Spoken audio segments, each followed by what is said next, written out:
High, আজকে রিলেশনশিপের যে টিপসটা নিয়ে এসেছি সেটা খুব ইম্পর্ট্যান্ট একটা জিনিস।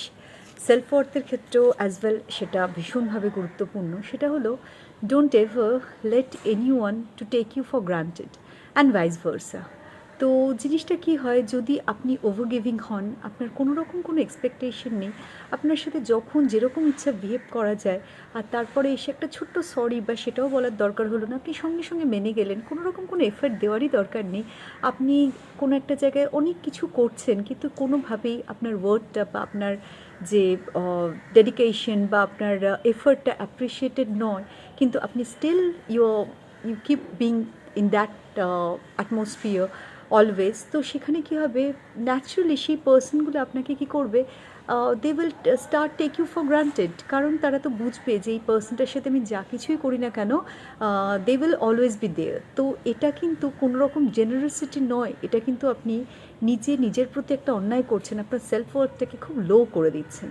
তো জিনিসটা বুঝতে হবে, যদি আপনি নিজে ভেবে দেখেন যে এইভাবে কোনো একটা জিনিস, আপনি একটা জিনিস ভাবুন যে আপনার পার্টনার আপনার সাথে খুব খারাপ বিহেভ করেছে, তার পরের মুহূর্তে সে আপনাকে সরি বলতে চলে আসলো, তাকে তেমন কোনো এফর্ট দিতেই হলো না, আপনি তো রেডি হয়ে আছেন তাকে ক্ষমা করার জন্য, আবার সেই রিলেশনশিপের মধ্যে to being hooked up in that relationship. তো এরকম যদি পার্টনার মানে আপনি হন, তাহলে আপনার পার্টনার আপনাকে কী করে ভ্যালু করবে? আপনি তো নিজেকে এমন একটা জায়গায় রেখেছেন যে তার মাথায় সবসময় থাকছে যে আমি তো আমার mood, according to my mood আমি এর সাথে এরকম বিহেভ করতেই পারি। তো আপনার যদি সেই রিয়েলাইজেশনটা হয়, আপনি যদি চান যে সেই জিনিসটার থেকে আপনি বেরোতে, পরে রিগ্রেট না করতে, তাহলে এখনই আপনি নিজের দিকে মন দিন, নিজেকে এমন একটা জায়গায় রাখুন, ধীরে ধীরে ধীরে ধীরে আপনি আপনার যে ভয়গুলো, ফিয়ার কেন আছে, কি আছে, দরকার হলে নিজেকে কোয়েশ্চেন করুন। আর এটা বুঝুন যে অ্যাকচুয়াল ভালোবাসা বা বন্ধুত্ব যেটাই হোক না কেন, সেটা কখনোই আপনাকে ছোট করে আপনাকে মানে টেকিং ইউ ফর গ্রান্টেড সেই রিলেশনটা কিন্তু অ্যাকচুয়াল রিলেশনশিপ হতে পারে না। তো আপনি নিজের জায়গাটা এরকমভাবে রাখুন যে আরেকটা পার্সনের যদি মনে হয় যে আপনার সেট করা বাউন্ডারিজগুলো তারা বারবার করে ভায়োলেট করছে, তো they must have to lose you. আপনি নিজেকে সেই জায়গায় রাখুন যে সেই পার্সনটা তারপরে যতই সরি বলুক বা যাই করুক, যদি আপনি once you have made a decision, তো দ্যাটস ফাইনাল, সেটার কখনো চেঞ্জ হবে না।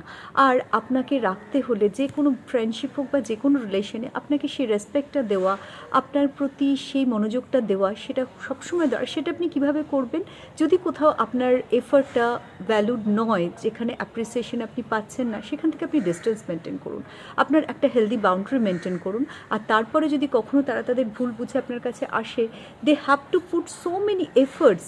একবারেই যে আপনি সব কিছু ভুলে মেনে গেলেন তা নয়, আর তারপরে তাদের মধ্যেও সেই রিয়েলাইজেশনটা আসুক যে you are a very valuable person, আপনার সেলফ ওয়ার্থটা এত মানে কি বলবো ভঙ্গুর নয়, আপনার জন্য তাদেরকে অনেক অনেক এফর্ট করতে হবে। তাতে কি হবে, আপনার ভ্যালুটা তাদের চোখে অনেক বেড়ে যাবে। আর তারা যদি সত্যিই চায় যে আপনার মতো কোনো পার্সনকে তাদের লাইফে রাখতে, তো তারা আপনার সাথে মিসবিহেভ করার আগে, আপনাকে মিসট্রিট করার আগে অনেকবার ভাববে। আর তারপরেও যদি তারা সেটা ভাবতে না পারে, তো লেট দেম লুজ ইউ, কিন্তু আপনি নিজেকে হারাবেন না।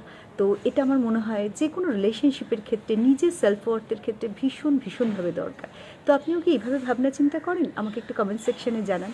আর আপনি কি চান যে আপনাকে লোকে ভ্যালু করুক, আপনার গ্রান্টেড যেভাবে আপনি হয়ে এসেছিলেন সেই জিনিসটা, সেই ডায়নামিক্সটা পুরোপুরি চেঞ্জ হতে পারে আপনার কিছু থট প্রসেস চেঞ্জের মধ্যে দিয়ে? So do let me no. Bye bye.